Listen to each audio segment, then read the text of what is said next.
Hello, beautiful listeners. Thank you very much for tuning in to another episode of Sound of a Podcast Pigeon. Hell yes. As you already know, once I record a message in the beginning of the podcast, it means something went wrong. And also with this episode, something went wrong. I did not notice that my PC went to sleep, and I thought it was keep on recording the whole time it went to sleep, but it was not. So what will happen? You will hear some aliens try to take over the conversation, and those moments where reality got lost and it never happened.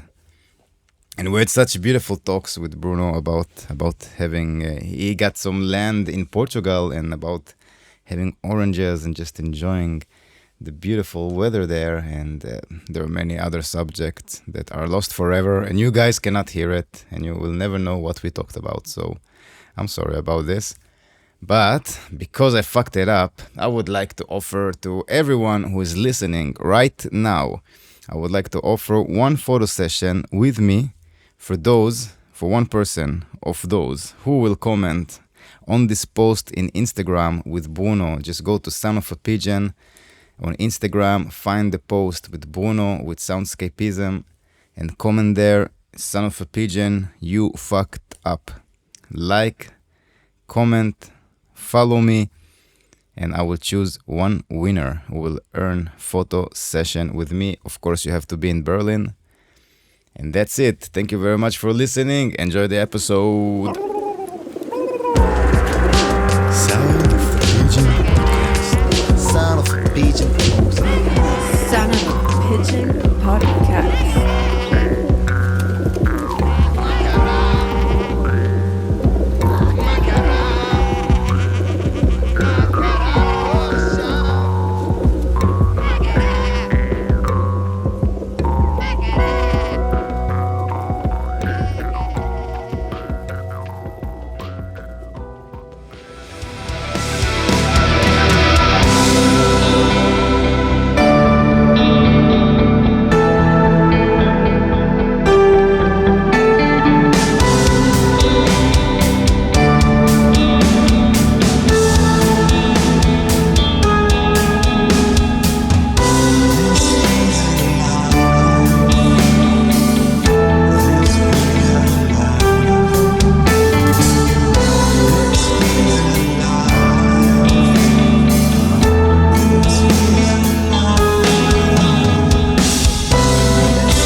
Welcome, Bruno, to the podcast. Thank you. Thanks for having me here, and it's a pleasure to be here with you, getting to know you and having this beautiful coffee as well. Yeah, cheers, mate. Cheers. Thank you for coming. Thank you. We got connected from Osama. You basically share the same studio with him. Yes, exactly. This is very cool. Yeah, and I've seen your gear, and Osama told me, do not even think about touching it. Yeah, I'm actually pretty relaxed. You can, if I know you can obviously just use whatever you want. It's there. But yeah, we opened that place up in like the end of 2017. Yeah, we just found we wanted to open up a studio. I think Osama told you the story. And we were like 3 colleagues. We were bored with our jobs.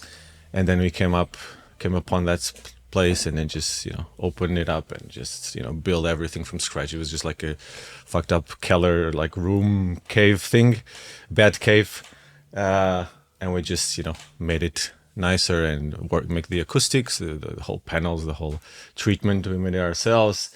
And then we worked for some years as producers there. And then I think there's this pandemic thing happened, and things just go their own ways. So at some point we just like started working individually.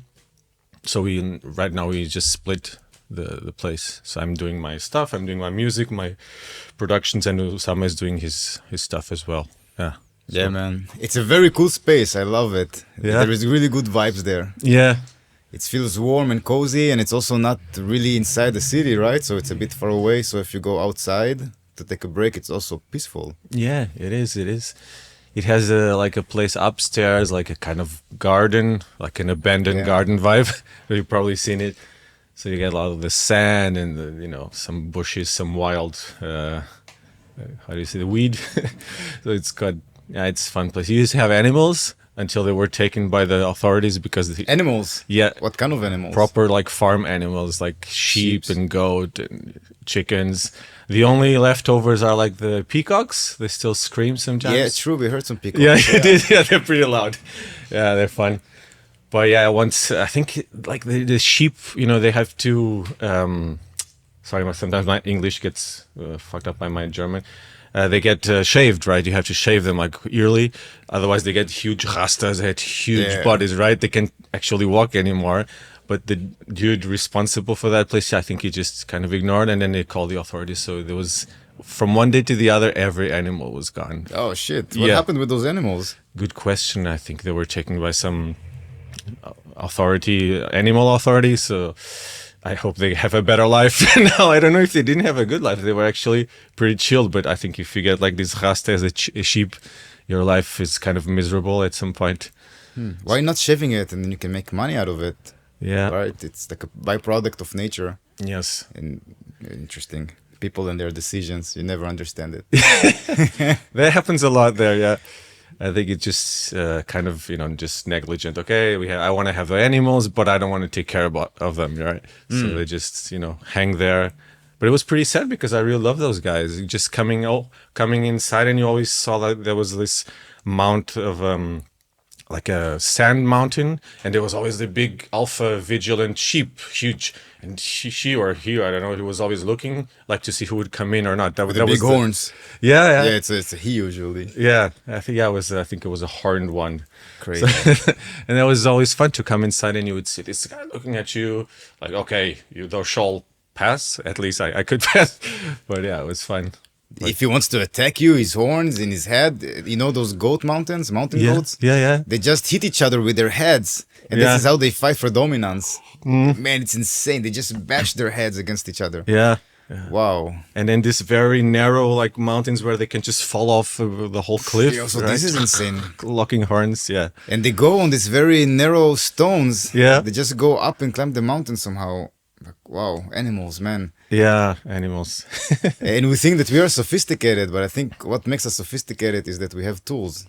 That animals don't have tools, but somehow their body is managed to be way more efficient than our body. That's true, yeah. In nature, we would never survive. Yeah, that's true. They will fuck us up, man. All those mountain goats, they'll just bash their heads against us. Yeah. Yeah, man. Also, the sound of your music and Osama, you have some things that you share in common in both of your sounds. I noticed there is very clean mix. Usually, both of you have similar, very nice and low end. It sounds very clean. Yeah, thank you. The mix is amazing for what you did in the album. Oh, thank you, man. That's rewarding to hear because it really took a lot of time and work, and also to keep the spontaneity of things. I don't like to re-record things endlessly. Some of the stuff you'll hear, even though you maybe not notice, is like first takes. I really like to keep the energy and the magic of that first take. But on the other hand, you need to balance everything out because I use lots of layers. So music is very atmospheric. So you need, to have balanced low end. You need to have nice mids, nice highs, not shrill. And it's not. I mean, you should have some grit when the music calls for it. It's not everything crystal clear, but depends on what the song is asking you from. Yeah. You want to share a bit about your project, about this album? So it's called Soundscapism Inc. Some people forget the ink, but it's there. I really get Soundscapism a lot. But yeah, it was kind of a word play on this, having, because my music was always very atmospheric from back when I started making it, and there's some kind of escapism through sound, so that's kind of how the name came up. I think I started this solo project in 2015, 16. And then it has evolved. I think also the quality of the audio quality is much better now than it used to be, because I've learned a few tricks, and I can now explain my music better than I did in audio terms. So you have this growing process, and when I listen to the old stuff, I think there was definitely potential and great songs there, but they were not fully accomplished. And I can give you an example. I had like the second album, which was like the first official album, so to say. It was called Desolate Angels. And the title track was also obviously called Desolate Angels. And that's like a almost 10-minute long track. And I always thought, okay, this is definitely one of the highlights of this project. And every time I listened to it afterwards, it came randomly on a shuffle playlist. And I thought, fuck, this song is amazing, or this song has lots of potential, but the sound is not there. It's not up to it at all. It's not explaining what I wanted to showcase with this song. So finally, the time came on this album, the new album. I had a drummer again, a guy who I used to work with. He's like a rock star guy. He's a quite famous guy in Portugal. He's also playing with Anathema, the English band, since, I don't know, now 15 years or something. So he's made a career for himself, because he's a very talented guy. He plays everything, and especially the drums. So I invited him over. He was a session drummer, and then for me it was clear, okay, I need to re-record Desolate Angels as well.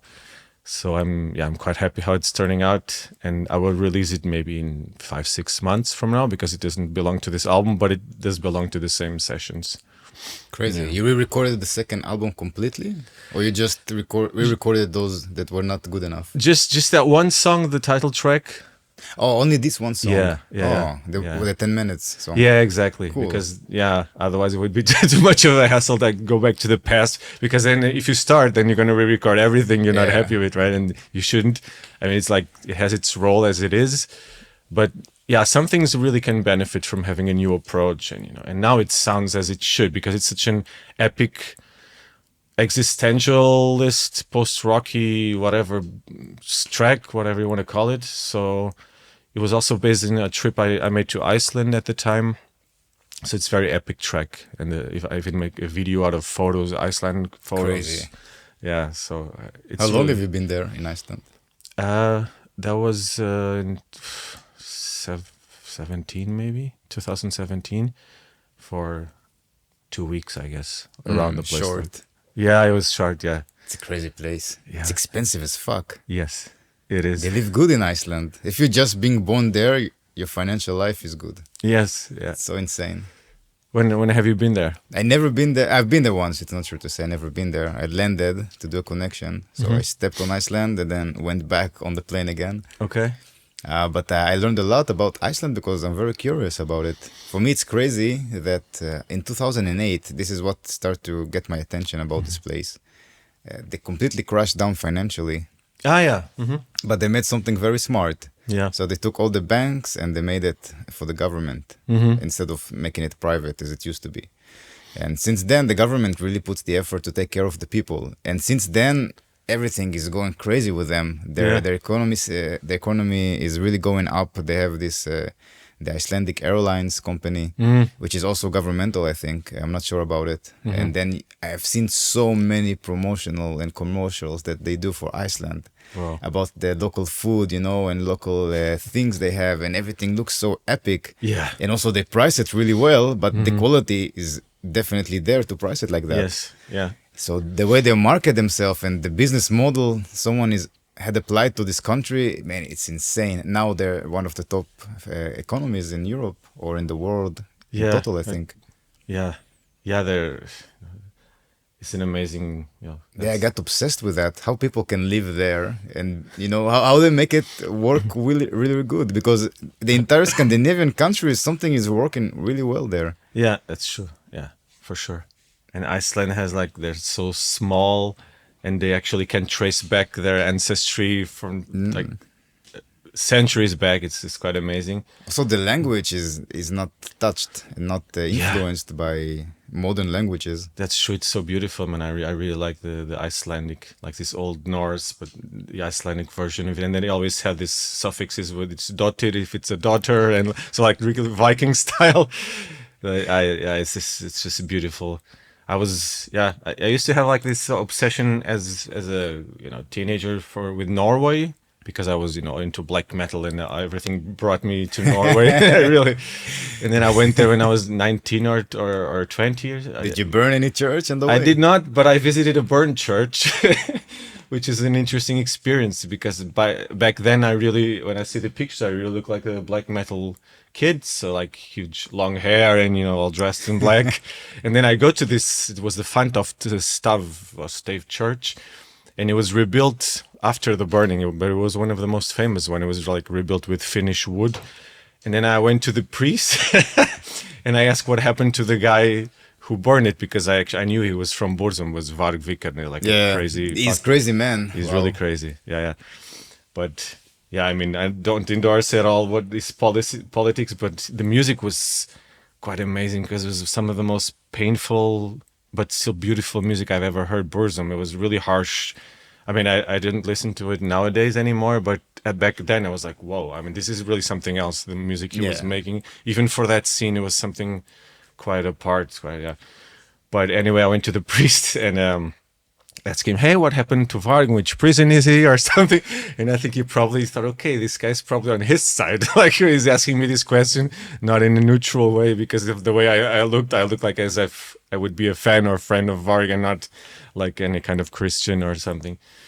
But yeah, it was interesting. Well, I didn't burn any church though, but I visited this one. Yeah. It was also a crazy story about Varg sending someone in a metal band in Israel. He sent them envelope with anthrax. Oh, yeah, not the band anthrax. The powder. Yeah, or some explosive. There was something about it. Fuck. Yeah, he's a crazy man. Now he's still in prison, right?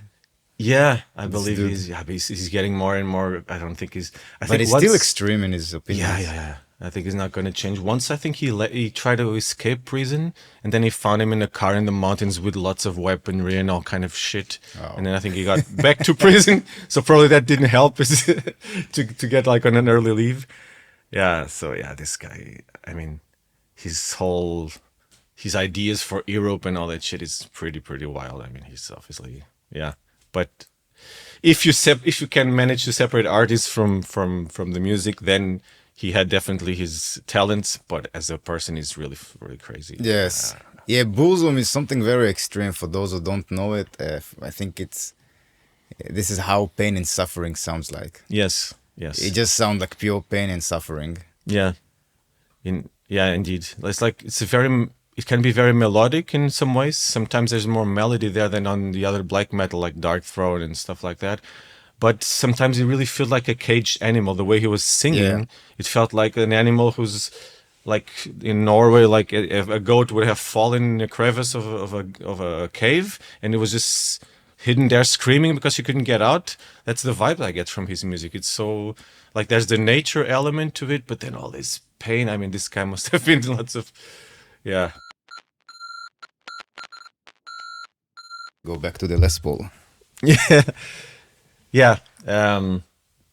Once I bought a secondhand Les Paul from the Israeli jazz musician in Berlin, and that guitar brought me back to some more riffage, and I actually made a setup so it's one tone down, and so it's now in drop C, and whenever I play, some heavier riffs come out of it, and I just let them, slide back into my music sometimes.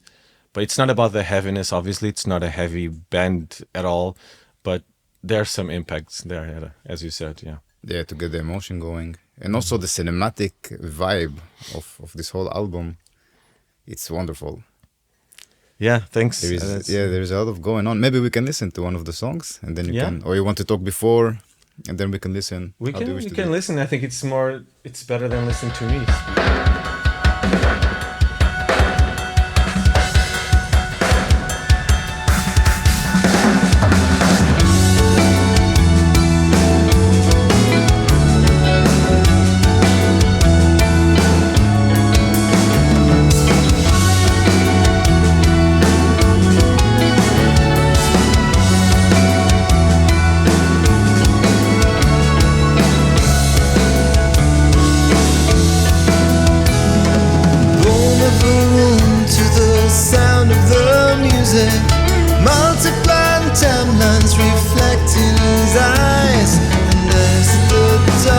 turns into translucent.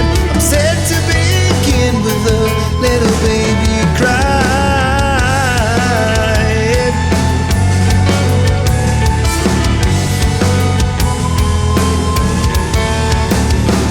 What's my next path?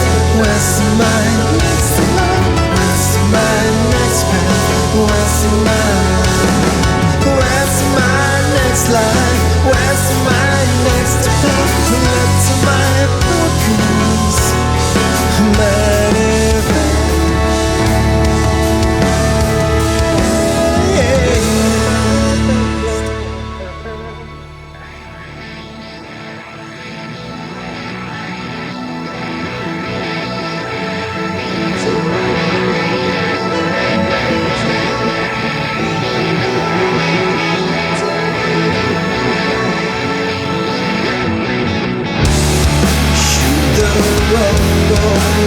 Your clouds keep the stream from flowing down. All your needs, your beliefs will make your existence appear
Yeah, so this was like the first song on the album. Tell Me a Story, it's called, and it was also the advanced single, and it has a video clip we made. And I think it's a good, a good example of, like you mentioned, the dynamics. So it goes as like a weaving serpent. It goes in different directions. So it has this kind of story narrative to it, which I enjoy. It's not just one tone, but it's, goes through different atmospheres and modes and melodies and moods, I guess. You can have different vibes from the song along the way.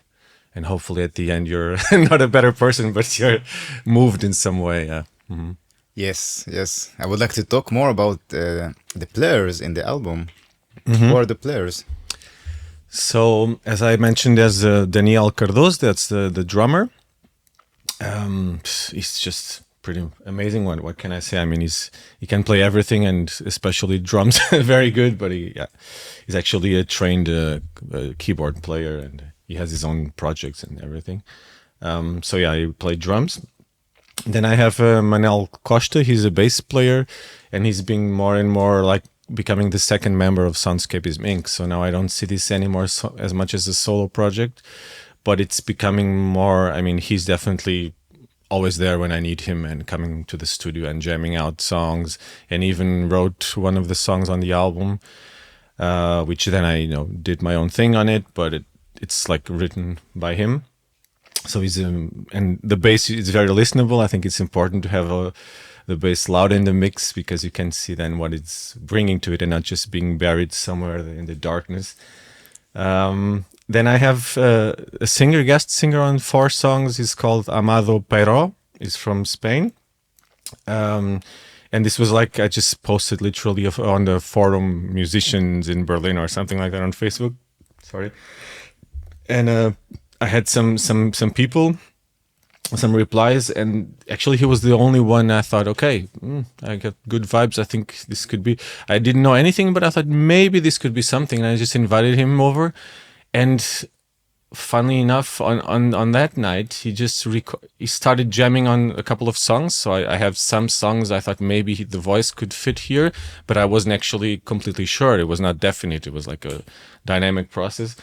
And some of the melodies he came up with for some of the songs are actually the final ones he ended up remaking, but it's based on that first jam we made.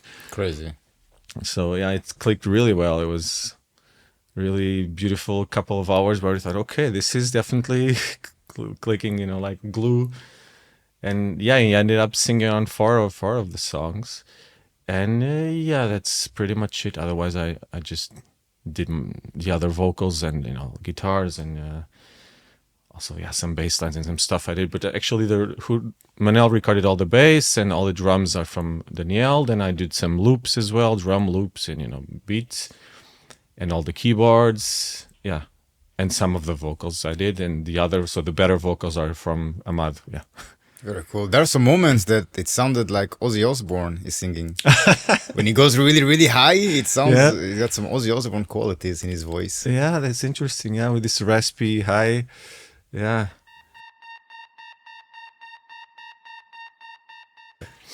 Cool. I also like about the music that it's one continuous album. It's not compilations of songs. Mm-hmm. So there is some thought behind it, right? Yeah. It feels like that. Also, I want also to put it up there, the way that all the transactions from your music go from very loud to all of a sudden becomes very dynamic and acoustic and more calm. This is very difficult to do, to make all the transactions so smooth that it just feels natural. Mm-hmm.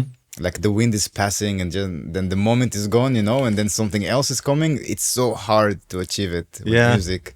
Yeah. What are your tools for achieving this kind of feeling production-wise, if you want to share? I think I use lots of automation, definitely, if we're talking mix-wise, right? Mm-hmm. I automate lots of stuff. Also production-wise, what kind of tools can help you maybe to make it more smoother? I think it's a mix of obviously a lot of frequency work, so I don't have much clash going on. So for that I use lots of plugins and stuff, which is the standard, different kinds of also lots of stock plugins. If I use Logic Pro, and even within Logic you can get very far. It's an amazing tool if you really push it. So you don't, sometimes, there's this tendency, I need to buy all plugins, but then you have to spend lots of money, and some plugins are really good. Some other ones you can do it with Logic as well. You just have to put the time and effort behind it. And then, automation, then lots of, I like reverb and especially delay. I'm a very delay-oriented person. I love delays, like from the vintage ones to everything, like pedals, and I use like some physical pedals which I would connect then to the computer, and I would use their sounds and manipulate a lot, even live manipulation. And it's just amazing what you can do with the delays, much more than just the echo, which you can affect the repetitions, modulate them, and do the hell. I mean, if you do too much, it gets like a blurry confusion of reflections. But I think delay, it was always my favorite effect. I mean, if I like this time-based effects are beautiful, and delay, but I use modulations as well, different kinds of choruses. and vintage modulations, Univibe, stuff like that. And Univibe is incredible. yeah, Yes. yeah. And many keyboards, like plug-in keyboards, lots of them, and samples. I like on this album I use lots of synths, which are like kind of vocal-based synthesizers. So you get this, you're not sure if is there someone singing or is it a synth playing. So it's kind of a sampley synth, which I like because it gives a vocal tone to some of the parts, whereas there's not actually there isn't anyone singing, but there's the synth making a kind of female voice in the back, and I think it brings it out, brings something, an extra dimension to it as well.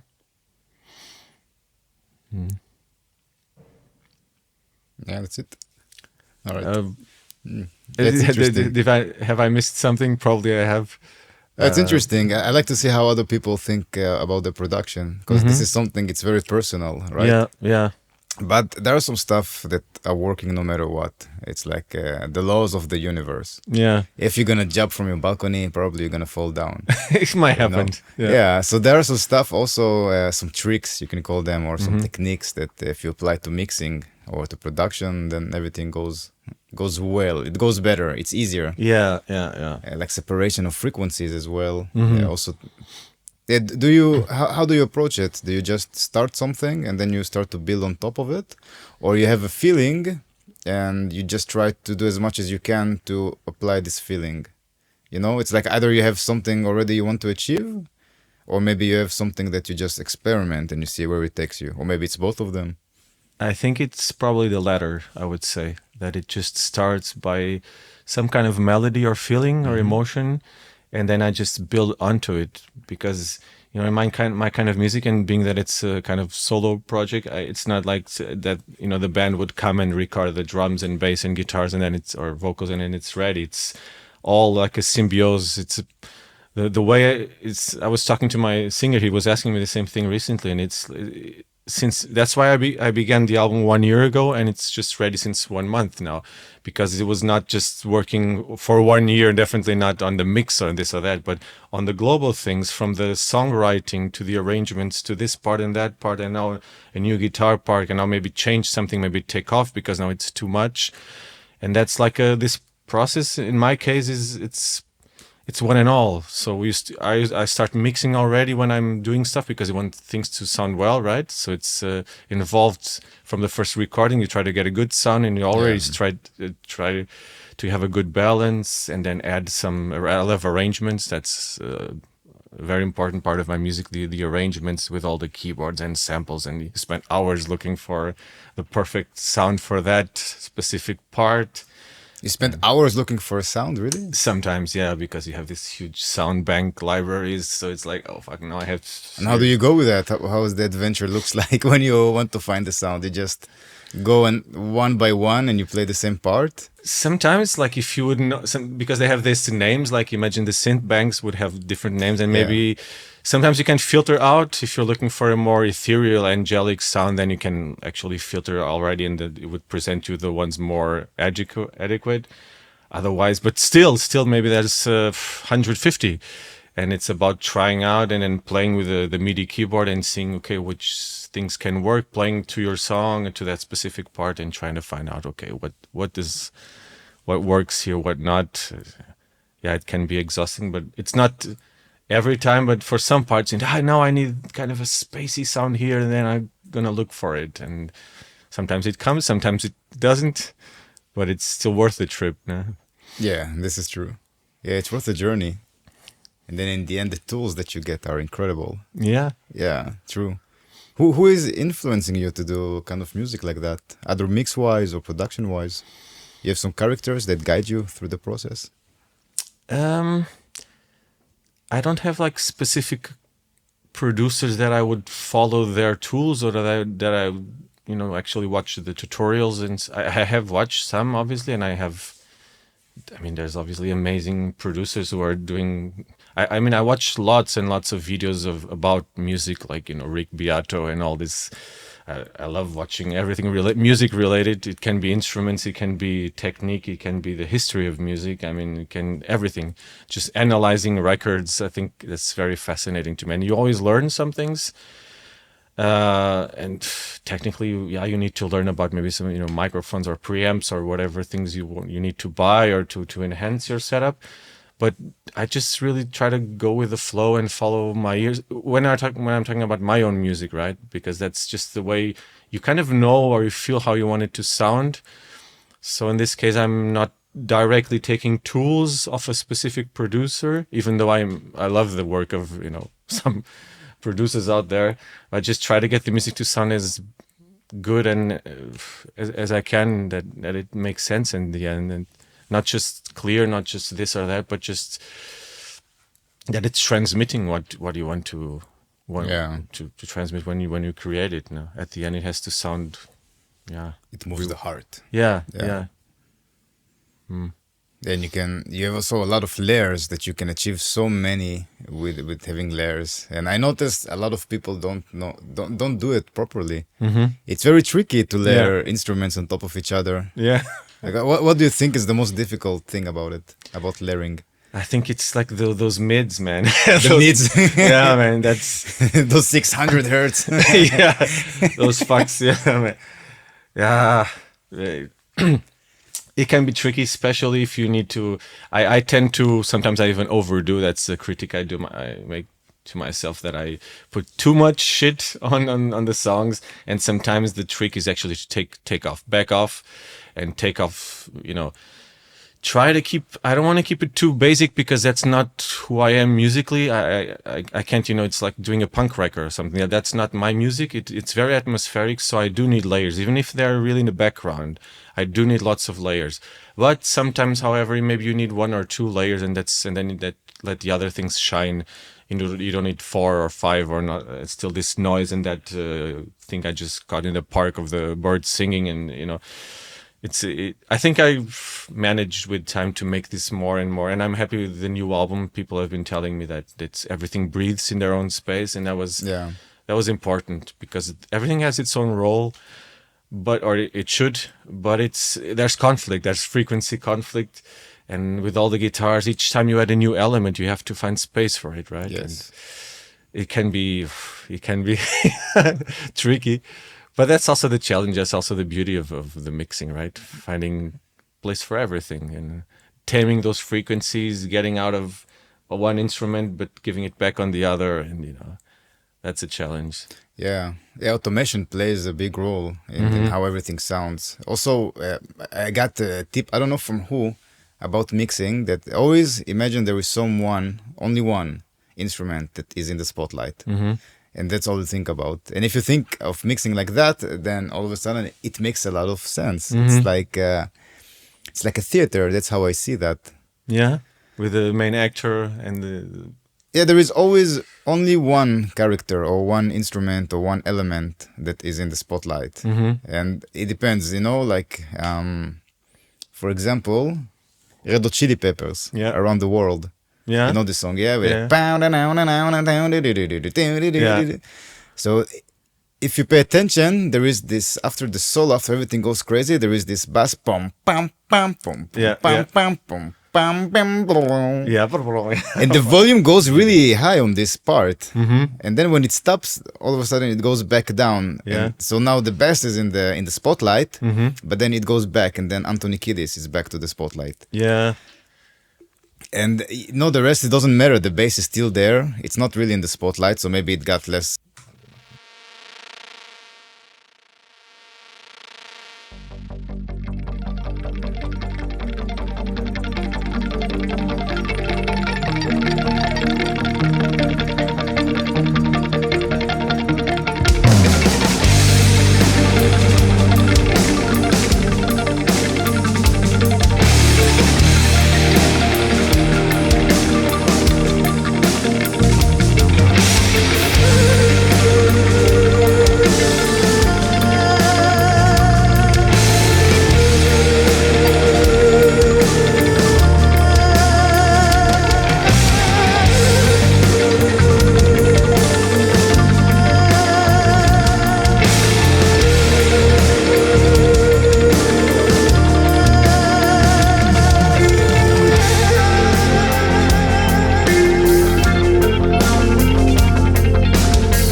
Very cool.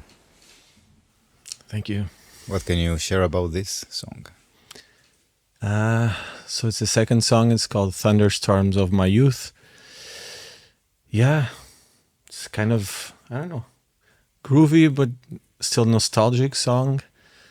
And also with some interesting dynamics.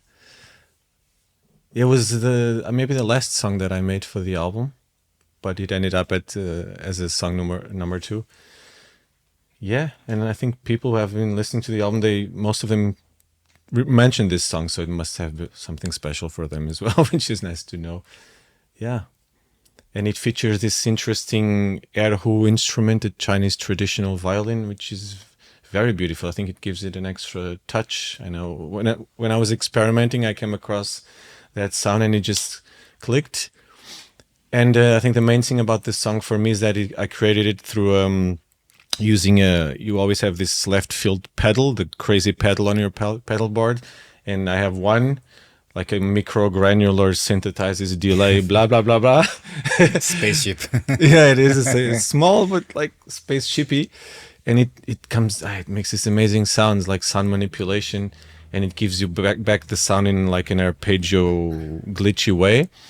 And this song came from that. So actually along the song, every clean guitar I'm playing has this song in the back. It's always in the back doing that harmonic, playful sound. And I think that, that's how the song was born actually. And then everything came afterwards, the other guitars and this violin and loops, and it has lots of stuff. It started as play with delay, basically. Yeah. Cool. Yeah, that sounds like a rain stick. Yeah. Like falling down. Yeah, there's something very weathery about this song. That's why the title as well. And this nostalgic of remembering your childhood and like when there was thunderstorms and you were a kid and the perception you had of the weather was just such different and it was so fascinating. And yeah, weather affects us in everyday so much. It's just such an issue. Like in Berlin, everyone is like either depressed because it's raining or completely over the moon happy because the sun is shining. So it's interesting, this bipolar relationship to weather that I feel. I see it very often in my everyday. Yeah, I thought about it a lot last week because the weather last week was insane. Mm-hmm. It was insane. I think Monday was such a beautiful day. It was very warm. Mm-hmm. And then somewhere around 6 or 5, it just became like complete hell. Like thunderstorm and rain and crazy winds and everything here outside was flooded. Yeah. The whole parking lot was completely flooded. I think half of the city was flooded in Monday. Then also Tuesday or Wednesday also it became really insane and thunderstorm as well. And it was also hailing, so like cubes of ice coming from the sky. Okay, whoa. That was insane. And then in 3 days afterwards, everything is beautiful, everything is green, you have birds, butterflies flying. It's like everyone forgot that we had such a crazy weather. And, life is like that as well with everything, it's just up and down. Sometimes it's crazy, sometimes it's calm. Yeah, maybe that's what makes it interesting and fun. It is always changing. There's always dynamics in life and in the weather and in everything, actually. There's this interesting narrative flow and arch where everything goes up and down. And I think I always thought change was a very good thing in life. Even, sometimes it's not always for the best, but I think change per se, it's a very positive thing in my book. When people are speaking about change or are afraid of change, I think change is good, even if you go to a worse place, but then you can change again somewhere better. And I think change is a good element in life. Yeah, if it's not changing, it's dead. Yeah, it's not alive anymore because life is always changing. Yeah, exactly. You're evolving, right? Life is evolving around you, everything. Yeah. And it's difficult also to leverage the downside in life. This is something that is very, very tricky. When you feel like shit and everything is, raining and thunder is around you. And it's cold and you might be even wet, or might be heartbroken or whatever, Yeah. It can be cold emotionally. So in those moments to go, oh, this is very tricky. But, those moments where it's the most pain, I train somehow my mind to enjoy those moments. Yeah. Because I know I can leverage it really high afterwards. if you save some good energy off of the good times, then when it's bad, you can still have some left to use it like an extra ammo, and not get completely, not fall in a hole of depression just because, you know, there's bad weather and maybe you're in a bad place mentally. And yeah, it's always, I always say you have to kind of like self-therapy. You have to work on yourself and keep up some good vibes, even if things are not going your way. But you can if you can, obviously, you can't let yourself fall too much deep down in that hole, because then it's harder to get out. So I think it's, like you said, this leverage thing is important. If you manage, obviously not everyone is in the place to manage this, but if you try to stay, you know, stay strong and stay positive, even, and you see many negativity all around. It's very easy to get down and depressed and turn on the fucking news and everything, you know, planet is falling apart and there's war and everything. But I mean, maybe you can also focus on the good things, and there's nature and there's music, right? There's escapism. So I think escapism through music is also a very good thing for us as musicians. I think it's helpful. We have this escapism. Not it's everyone a bliss, has it. Man, to have music. Yeah. Yeah. When did you started with music? I think I started loving music as a kid already, and I started playing guitar maybe when I was 11 or 12. So yeah, still. Who got you playing guitar? Which guitarist? I think my first mad passion was the Beatles.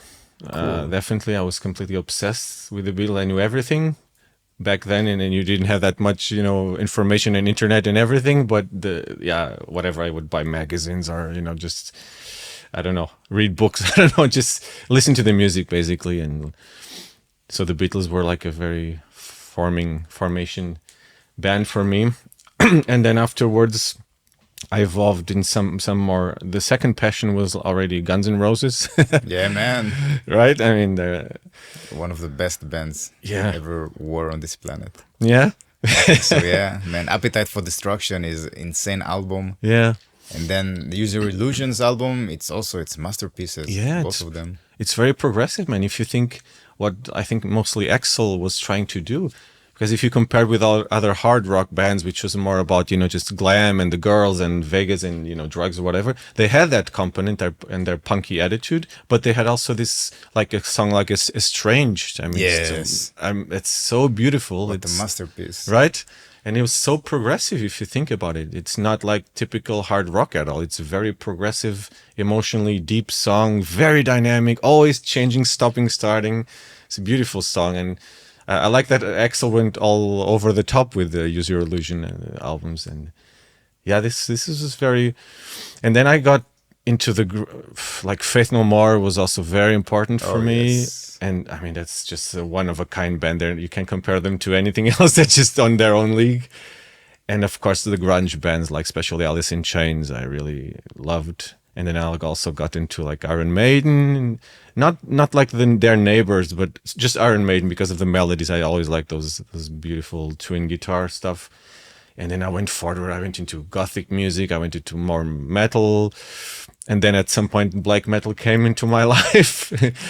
And and the list goes on. And many years later, I also took a turn to post rock, and I became very connected to post rock. But I know I like other stuff, you know, shoegaze and, you know, dream pop and trip hop, you know, stuff like, you know, Massive Attack or something. I love that shit. And soundtracks, some electronic music like Moderat, this German band. I don't know if you know them. Not so much with electronic. It's my weak spot. Okay, yeah. I always love when there's emotion linked to electronic music. So if it's just for the sake of being electronic and dancing, it serves a purpose, but that's not the thing I'm looking for. But I like when there's electronic tools used, but to vehicle emotion. Yeah. And I think bands like that I love. And Moderat is a quite big Berlin band. They manage this perfectly. They're an electronic band for sure, but they have this darkness to them and this melancholy and the nice melodies, and the sounds are always there for a reason. They don't use random sounds. When there's like a glitch, it makes perfect sense. There's a good example of emotional electronic band, as I call Yeah, them. I will give them a listen. I'm always in a search for good electronic music that moves me a little bit. One of the electronic that I always liked since I heard it was Infected Mushrooms. Do you know Oh that? yeah, from Israel. Yeah. Yeah, they have the song Heavyweight. They have album. It's called Vicious Delicious. Vicious Delicious. Okay. Yes, they have this song. It's called Becoming Insane. Dun, dun, dun, dun, dun, dun, dun, dun, dun, dun, dun, dun, dun, dun, dun, dun, dun. I know. I think I know that. It's very famous, especially in Israel. But Okay. this album is a masterpiece. It's very musical, Yeah. which is rare in music, especially in trance music, psytrance. And What's he called? Erez Avin, the guy from Infected Mushroom. I don't know. Avi, maybe. Maybe, I don't know. Okay. I don't know the names. Yeah. They use. They played with one of the best guitarists in Israel. Erez Netz is one of the legendary guitarists in Israel. He's like the Israeli Steve Vai. Okay. Yeah, he's really great. And he's playing their insane guitar parts and really good parts, and also the music itself. There is good build up and everything is moving, but it's very rare. I've been also in a lot of festivals. I've been in Boom. I've been in Ozora. And Boom, Portugal. Yeah, Boom is crazy, man. I also have been in ZNA in Portugal. You know this one? ZNA? ZNA, yeah. Don't think so. Yeah, it's a small festival. It's more like Goa kind of trance, full of families and mature people, let's say. And I would say 90% is just copy paste. Yeah. 90% of all this music was the same, not interesting, repetitive, and it felt sometimes it's just there to give beat to people who are tripping on drugs. Yeah, yeah, That's the whole purpose of it. yeah. What do you think about electronic music? How do you see that? Well, I'm open. I'm definitely open to it.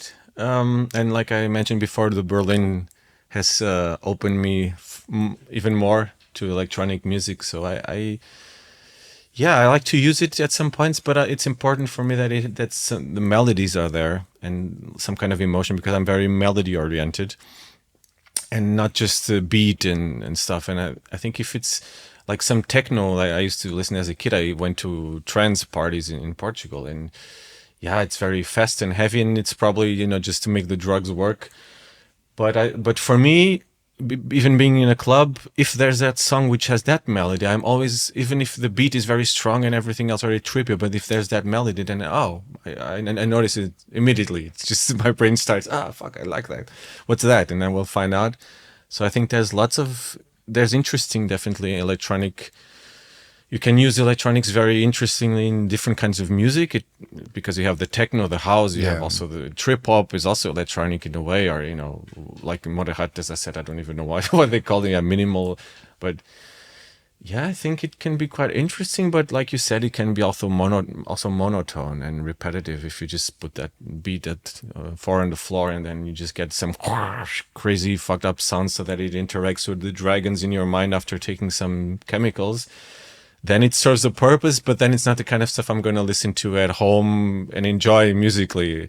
It's not going to, move me, my soul or my emotions. It's just there for a purpose, right? Yeah, to give a steady beat. Yeah, but I'm not against it at all. I mean, I'm open to electronic music, and I use some of it in my songs. So it's not like just rock or just electronic. I think if you mix, Yeah.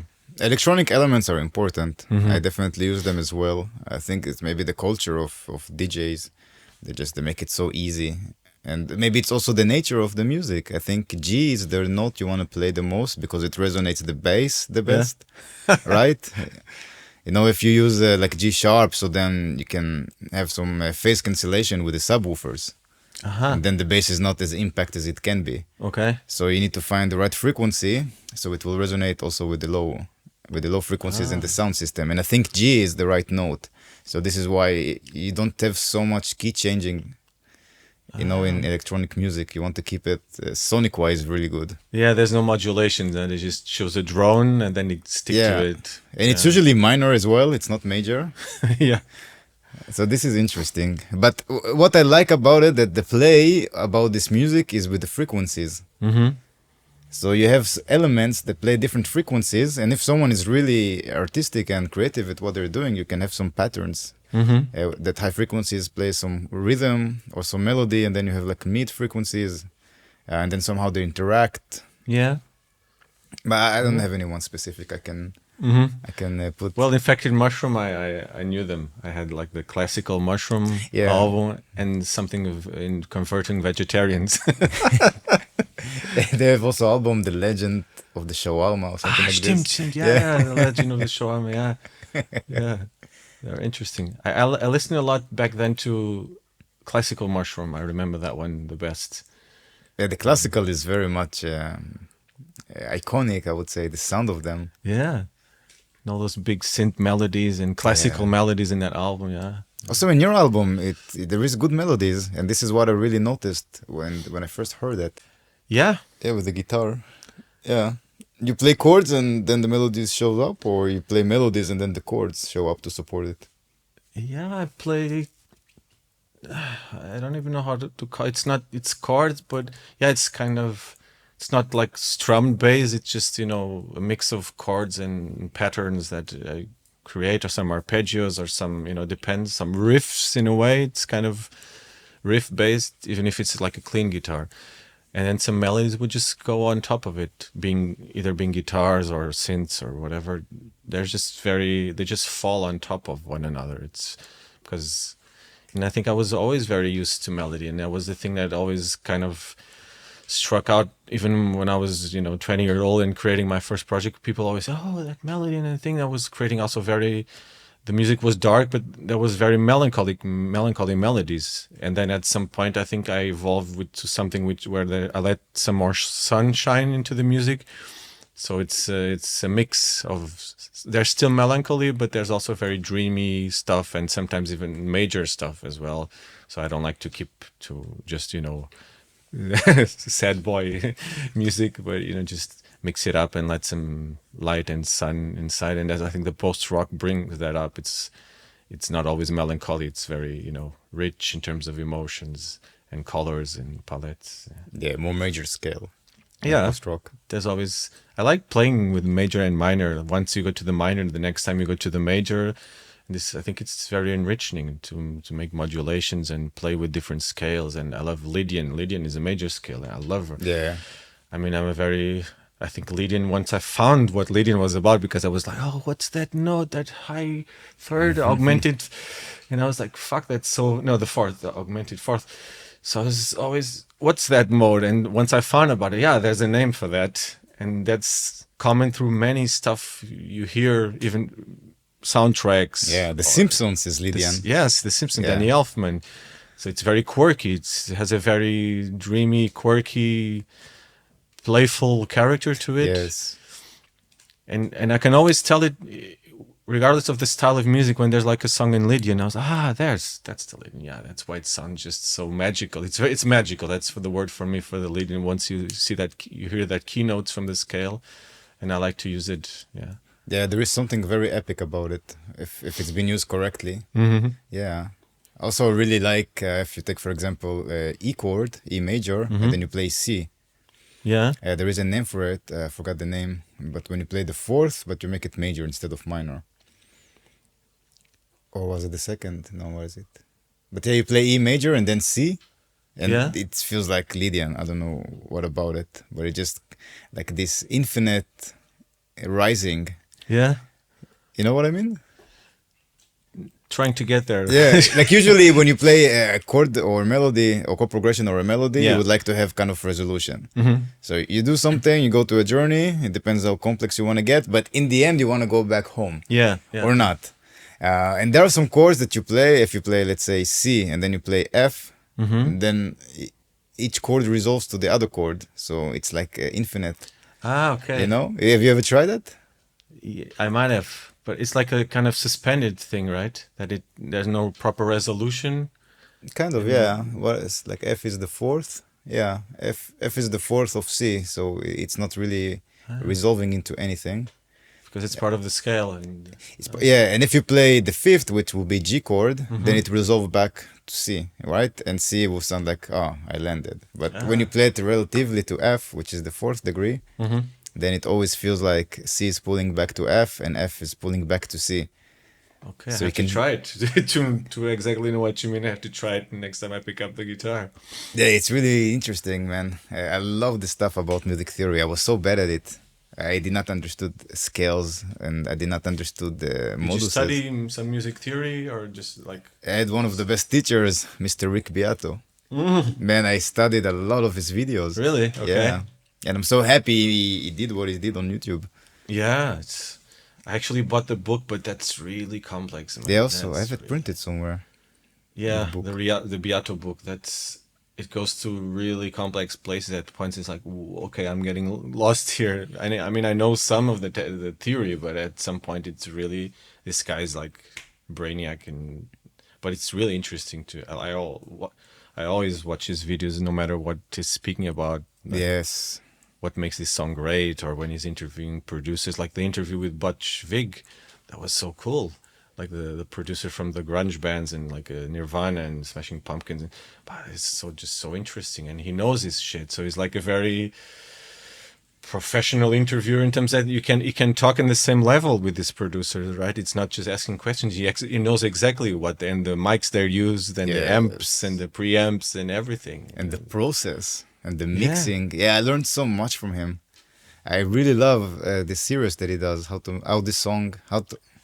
What makes this Yeah, song great? Yeah, what makes the song great? Yeah, that's- no one ever did it before him to just break down all those productions Yeah. to the very bare elements that makes it. It's amazing, man. It's so interesting. It's very fascinating, and you give new value to a song maybe you haven't heard in 20 years or something, and then he gets that song, Yeah, and like a blast from the past, and then he, like you said, he peels off all the layers and starts and just showing you, oh, look at that bass part, and look like this synth how it came, and it's really interesting. and there's some stuff that are so unexpected that Yeah. I never thought that there even exist in there until he put the light and the awareness there, like the aerials from System of a Down. yeah. There is a crazy cello there in the song, and that's what makes the song so heavy. Yeah. Especially in the heavy part, right? When everything goes down, down, down. Yeah. There is cellos, I think maybe a quartet that plays there. Oh, okay. And it So just there's da, da, and you hear brrrr, this bow, and it just makes it heavy. nice. And that is the sound. And if you hear it once, you cannot unhear it again. You always think about those cello quartet, right? Yeah, all of a sudden it's there, and it makes it so heavy. Yeah, that's quite a good tool to use actually. Put the cellos to make it extra low end and Yeah. impact. Yeah, it's a beautiful song, man. Those guys are really good. Then there is also another guy, got a channel, Produce Like a Pro. Do you know? Warren Hewitt? Hewart. Hewitt, yeah. Yeah. He's also a very, very informative person. Yes, he is. Indeed, yeah. Yeah, He's like from him I learned a lot about mixing and techniques and He's really good, and he's also a very good guitarist. Yeah, true. Yeah. yeah, so happy about the internet. I don't know how people say fuck capitalism, you know? Like it doesn't make sense to say shit about capitalism. It brought us all this information in our fingertips, free, accessible everywhere you are. Yeah, it has its good. That's kind of the good part of it, right? Like making information more accessible for And us cheap, more. yeah. Yeah, you can watch most of those without even paying anything, right? Beato is just informing you. Of course, he's plugging in his services, so you can help out. Like I bought the book at some point, but basically you can just press play, man, and he's just like vomiting information, which is actually very helpful and fascinating. You can just listen to it, you know? Yeah, and he also monetizes his YouTube channel, so he gets paid by getting attention. Yeah, It's like win-win situation. yeah. And he should, because he's actually doing kind of a public service, right? And Yeah. he's educating. Yes, he got also a Gibson guitar, you know? Yeah. He have his own model. Yeah, I heard about the Rick Beato Yeah. Gibson. I'm curious what is so special about it. But for me, it's mind-blowing that a man in his 60s managed to leverage his life in a way that now we can live comfortably. Yeah, he doesn't even produce anymore. He's just, making Yeah. YouTube videos, and he's going to actually have live in Berlin thing. Yeah.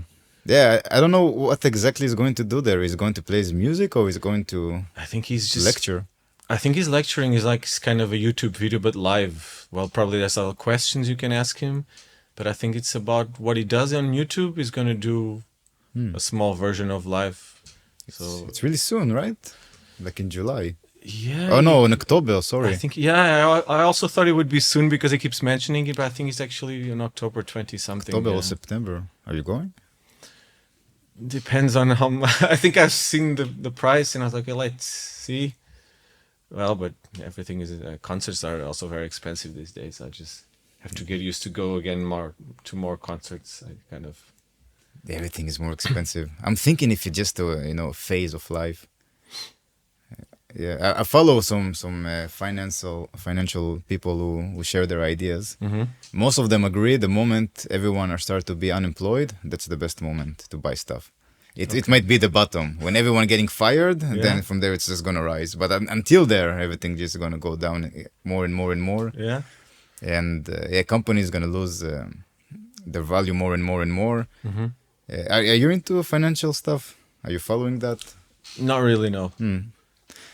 So basically, to make it simple, in Corona, a lot of money was printed to stimulate businesses, to stimulate people, because in Corona it was illegal, basically, to go outside. Yeah. And it was illegal to work, to open your business. So a lot of businesses got money, a lot of freelancers got money in Europe. In Germany, it was very easy. You just write your details in the internet, and then 2 days after you would get 9,000 euros into your bank account. I mean, like the help for That's musicians. the full team. Yeah. Not just musicians, every freelancers could do freelance, that. yeah. Mm-hmm. Also in the US, they released a lot of money, and then it was intense growth because everyone moved to the internet, right? So all the internet sales, everything went up like crazy. And then Facebook hired more people, Google hired more people, everyone just hired more people. But now they don't really need it because everything now is more expensive, right? So no one is buying the services. And it seems like slowly those companies are letting go of people. Because they don't need them anymore. Yeah. There's not so much demand. Okay. So now slowly, because there is no demand and because the economy is going into recession, so it will be a point where it's like a domino fall. Yeah. And then a lot of companies will just let go of a lot of people. It will be, I think, a major firing wave. So a lot of people will just be unemployed. Yeah.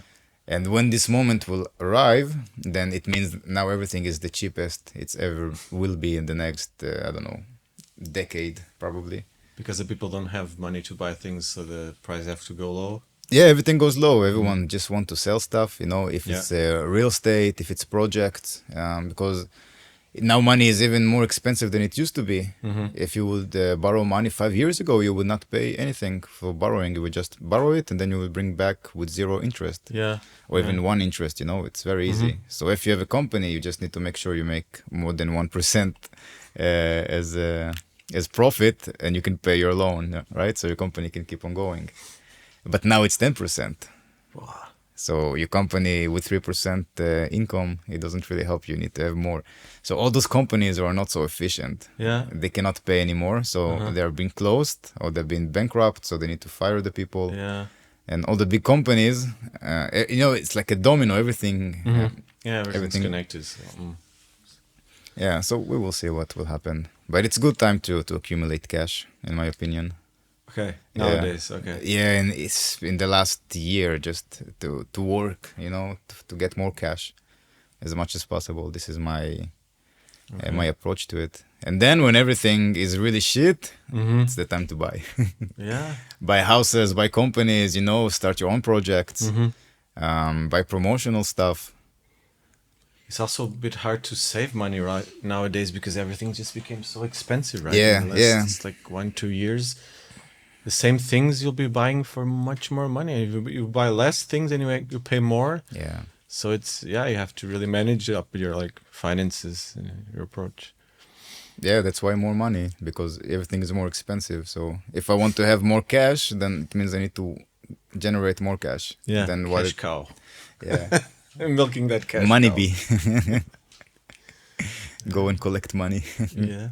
What is your approach to your music, to your band? You gonna go live with that? Are you planning to do some tour? I would love to, but I'm not sure. Let's see what happens. So I have this small label in Portugal, and they also would like this label guy. I know him for a long time because he was publishing my previous band Vertigo Steps, and they were even kind of a label bestseller. So we just got friends from that time. And he has also been pushing me to play live. He actually even booked two live dates, I think, last Christmas. So we already had 2 gigs, even though we never played live, which is kind of funny. But like the gigs would be mostly in Lisbon, and the problem is I'm based in Berlin, and even though three-fourths of the musicians of the band is actually from Portugal, but it's we're based here, so I'm based here. Bass player is also based here, and he's like driving helicopters for What? Yeah, man, it's wild. Man. So you can imagine his working times are crazy. Impressive. To No, it's good. okay. So yeah, I don't have a live band ready, and I would have to really think how to vehicle all these layers that I made on the album, how to make them a possibility live, because I would have to play, I don't know, like 10 guitars at the same time. Easy. And, yeah, right. And like a keyboard player I would need also. So yeah, it's a interesting endeavor, but I'm not closing that one out. Maybe one day. I've never played live with this project, but now it's growing more, and also it's more of a band-like thing. It's especially with the real drums and the bass player more active, everything. So I don't know. Maybe in the future, let's see how this album is received, and I think definitely it's more ambitious this time. So maybe it becomes a reality one day. But right now, we haven't played live yet.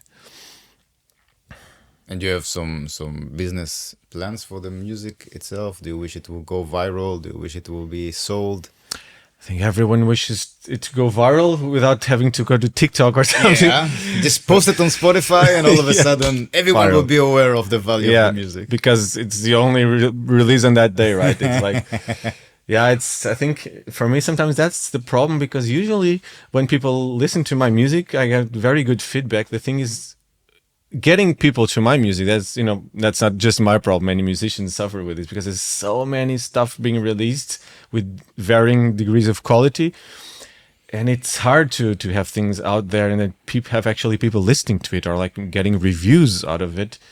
So, but yeah, now the album's gonna come out digitally in like 3 weeks. And then we're gonna make the label is going to release it, like there's going to be a CD version of it, but I like a cardboard CD package, so it's not taking like big footprint, because I don't want to gather plastic jewel case CDs anymore. And we're gonna make a vinyl as well, Hell yeah. and that would be quite interesting. It's the first time we can finally, because I've been wanting to make this for a while, so it's the first time the label will be risking their ass off to make a vinyl release out of the album.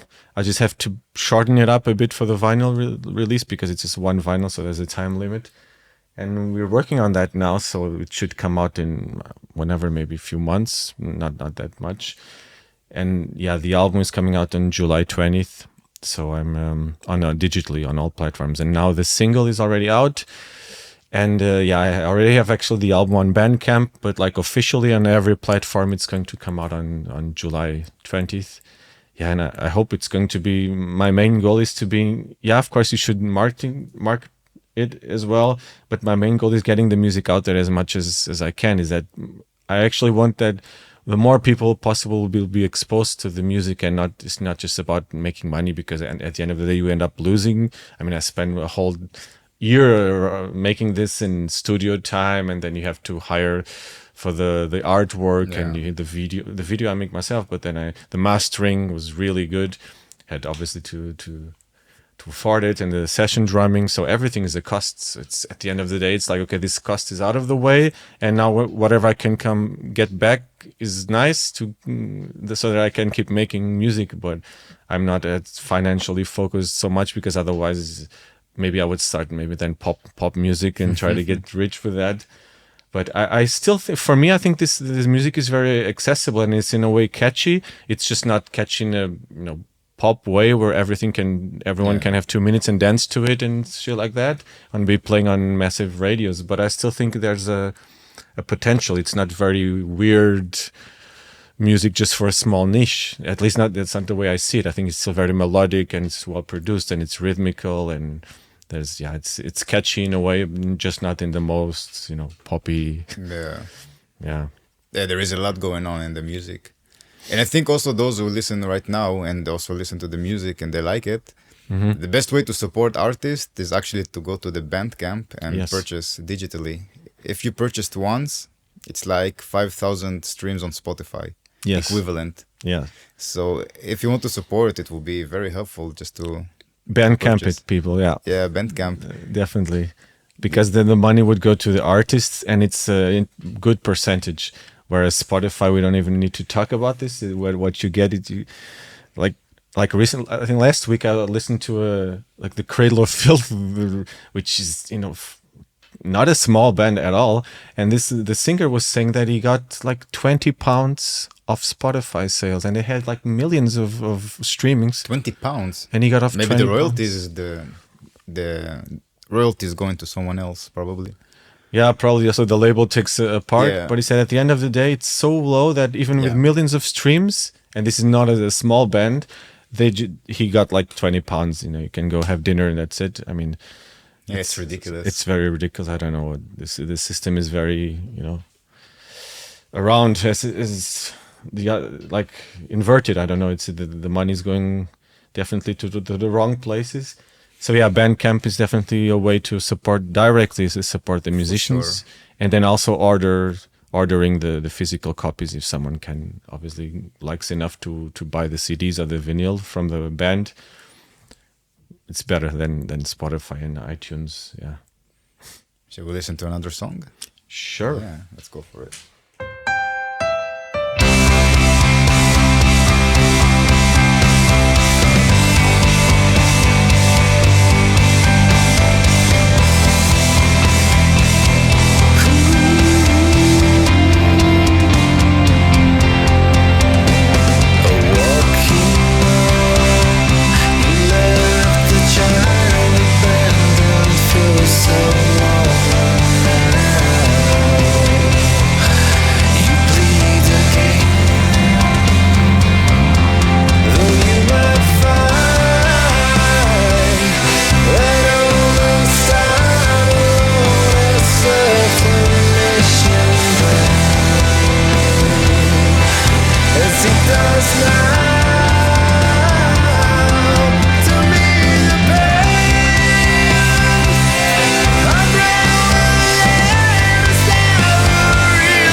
the heartstrings sailing to you. It's a way to finish an album. What can you say about this song? What can you tell us? So this song, it's called The Mourning After Pt III, which means there was already part 2 and 1, although I could go straight to 4 and skip the 3, but I didn't. So it means like in previous albums I had the first and the second part of this.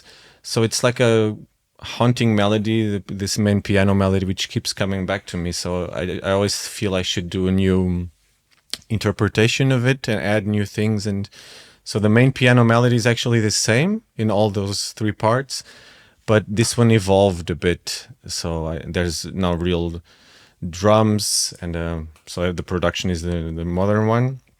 And then we added the vocals in the beginning from Amado, with beautiful lyrics, I think, and then my own vocals. So all the vocals are new. The other versions didn't have vocals. This one has.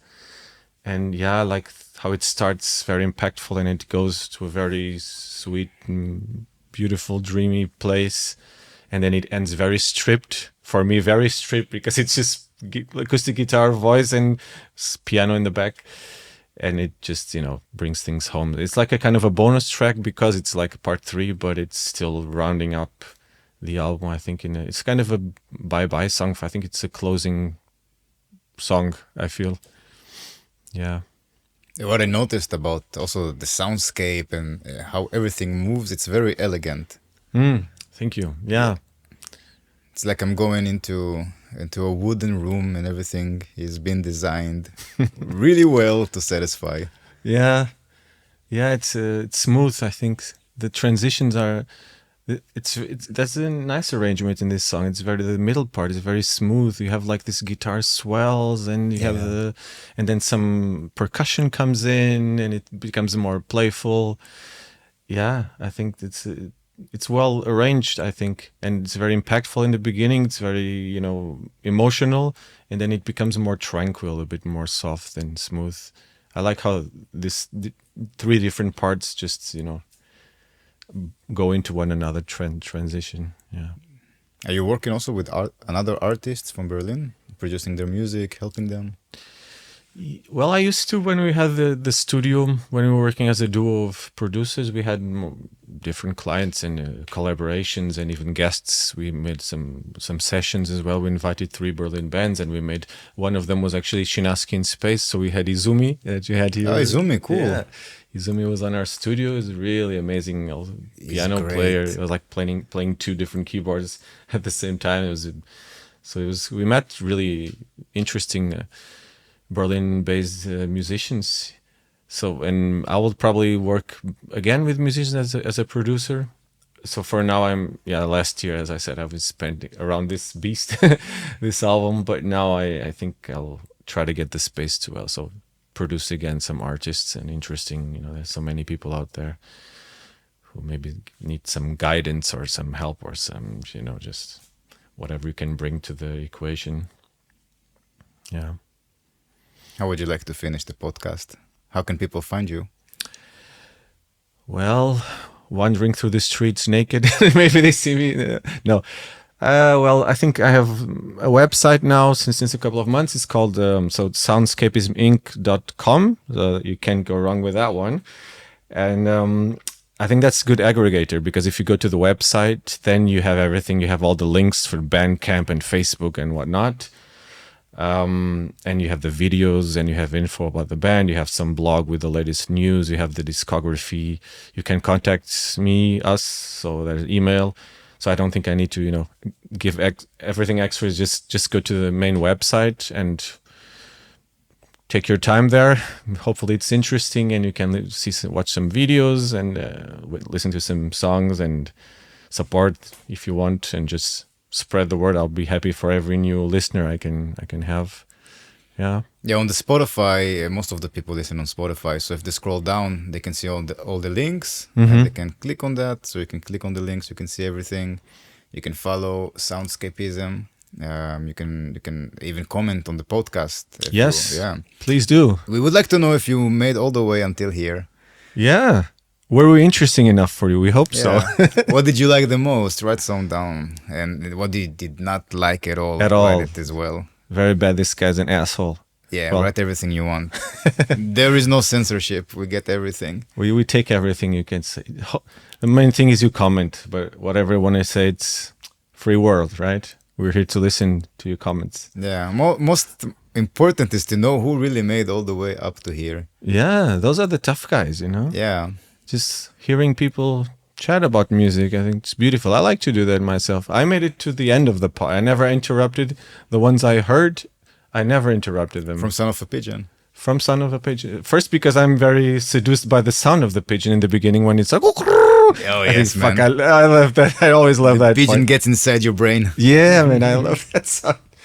But I think if you start listening, well, that's a compliment to you that it's always interesting enough to get to the end. And I think if it's a good conversation, I don't have the ADD thing of turning it out after 10 minutes. I actually enjoy listening to, and I'm not used to listening to podcasts, but for sure this one that's interesting. I listen to some 2.5 hours or 3 hours even. I still listen to those. So yeah, I think that's props to man. you. Yeah, Thank for you. sure, man. Yeah, I think there is different quality when you listen to a person for 3 hours and not just interview of 10 minutes. Yes, for sure, man. Yeah, and this I love very much about other podcasters who does that. For example, Joe Rogan, of course, everyone knows him. Yeah. And I remember he had a podcast. He had a podcast with James Hetfield, and James Hetfield is one of my heroes. Okay. Yeah. And all of a sudden, just to see who is the person behind the guitar, behind the Yeah. So interesting. yeah, man. and I would never had any access to James Hetfield if Yeah. it was not this podcast. That's true, man. That's true. Yeah, and then I thought must be something in Berlin about artists here, but there was nothing. So that was the reason for me to do so. That's definitely filling up a lack that we had here. I watched the one with Maynard James Keenan from Tool with Joe Rogan as well. I think they are like kumpas, they're friends there, right? Yeah, I think so too. They speak. I mean, if two interesting people, they can speak for 3 hours, and I would be every minute they're listening to it because you always learn something, and it's just it's interesting, man. If people have something to say, something new, some new perspectives, just listening to, yeah. Yeah. Also, I discovered that James Hetfield is really into bees. Bees, has okay. beehives. He's a beekeeper. Ah, Yeah, and he's keeping bees in his yard. And he really? makes honey, and it's insane. I would never believe that. Right. He's a nerd of bees. James Yeah. Hetfield. Crazy. I think every big star has their own, hobbies that you would never dream about. But some like to fish, or it's always interesting to know the person behind the art. Yeah, to see more humanity. Yeah. Yeah. Yeah, behind all the facade of the rock star, there's a person Exactly. there, right? Doing stuff we can do. Maybe we can beekeep sometimes. Why not? Yeah, hopefully. I love honey. Yeah. Cool. Thank you, Bruno. Thank you for being here. Thank you, Ohad. Thanks so much.